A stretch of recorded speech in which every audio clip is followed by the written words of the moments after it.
à toutes et bienvenue dans cette nouvelle vidéo où on va encore parler ménopause et pour l'instant problème du périnée.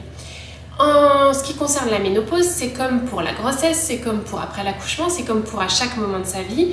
Quand on a des soucis d'incontinence, urinaire, anal, des soucis de prolapsus, de descente d'organes, il va déjà falloir apprendre à connaître son périnée. Le périnée, c'est donc la zone qui va de l'avant ici jusqu'à l'arrière ici. Donc c'est comme un hamac qui va venir hop, enrouler toute la partie inférieure du bassin, donc au niveau de la vulve jusqu'à l'anus, et qui va nous permettre de soutenir, de remonter tous nos viscères au niveau de l'abdomen. Périnée et abdominaux travaillent ensemble, donc on ne va jamais dissocier le travail du périnée du travail des abdominaux. On va toujours avoir le périnée en association avec les abdominaux, en association avec la respiration.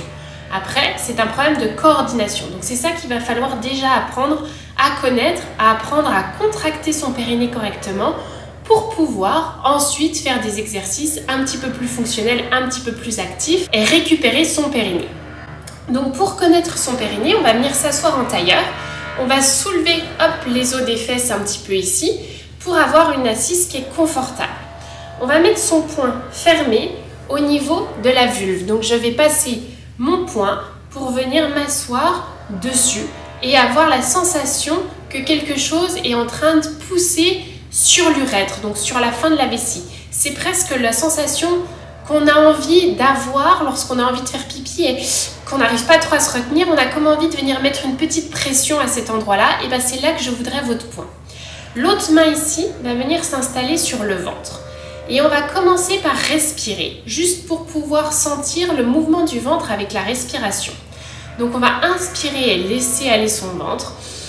Inspirer par le nez et laisser aller son ventre. Et en soufflant, je vais légèrement sentir que mon ventre rentre. Il ne se durcit pas, il n'est pas en train de pousser. Il va légèrement se rentrer, comme à peine pour rentrer dans un pantalon trop petit. Donc j'inspire, je laisse aller mon ventre. Et je souffle. Je vais gentiment venir rentrer mon ventre. Au moment où je souffle en venant rentrer mon ventre, je vais associer la petite contraction du périnée. Donc je vais venir essayer, pour l'instant le plus facile, c'est de retenir un gaz. Et ensuite de retenir une envie de faire pipi. Donc comme si je voulais tout amener mon périnée vers le haut. Donc je retiens un gaz, donc je serre l'anus, comme si je voulais retenir vraiment des selles, un gaz. Et ensuite je vais essayer de tirer un petit peu plus sur l'avant comme pour retenir une envie de faire pipi. Et vous allez sentir qu'au fur et à mesure du moment, votre périnée, donc la vulve ici, va hop, se décoller légèrement. Ne vous attendez pas à un mouvement extraordinaire, mais à peu près ça, du poing. Donc on va avoir un léger mouvement hop, de remontée. Donc je suis ici, ma main est là, elle contrôle mon ventre. L'autre ici contrôle vraiment le périnée. J'inspire, je laisse aller mon ventre. Et ensuite, en soufflant, je vais serrer l'arrière comme pour retenir un gaz, puis l'avant du périnée. Et essayer de sentir que ça se décolle très légèrement de la vulve. Et ensuite, j'inspire et je relaisse aller mon ventre. Donc j'inspire, je souffle l'arrière et l'avant.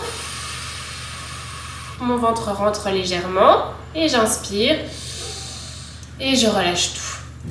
Maintenant que vous en avez à peu près conscience, on garde le point là, ça nous fait un petit feedback. Et on va en faire une dizaine de contractions. On appelle ça des contractions courtes. C'est des contractions qu'on ne va pas essayer de tenir longtemps. On va les enchaîner pour mobiliser notre périnée, pour apprendre à le connaître, pour apprendre à le sentir. Donc ici, on va inspirer, laisser aller son ventre.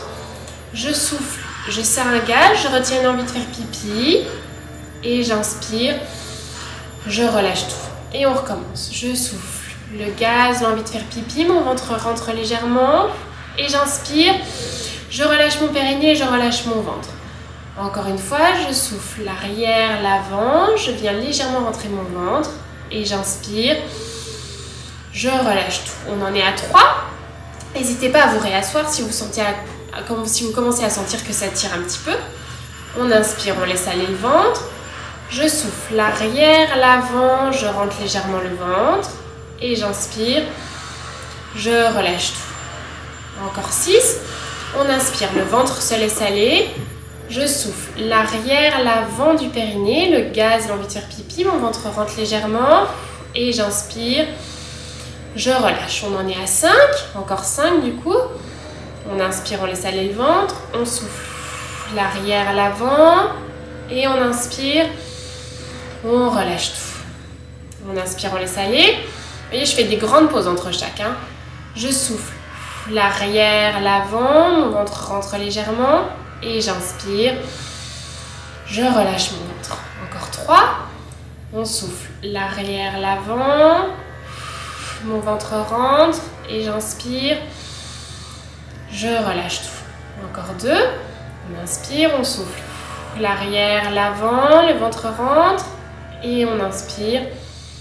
On relâche tout. Et un dernier, on inspire. On souffle l'arrière, l'avant. Le ventre rentre. Et j'inspire et je relâche tout. Je peux enlever mon poing, me détendre un petit peu. Et maintenant, vous arrivez à contrôler votre périnée, à le connaître, à travailler ce mouvement.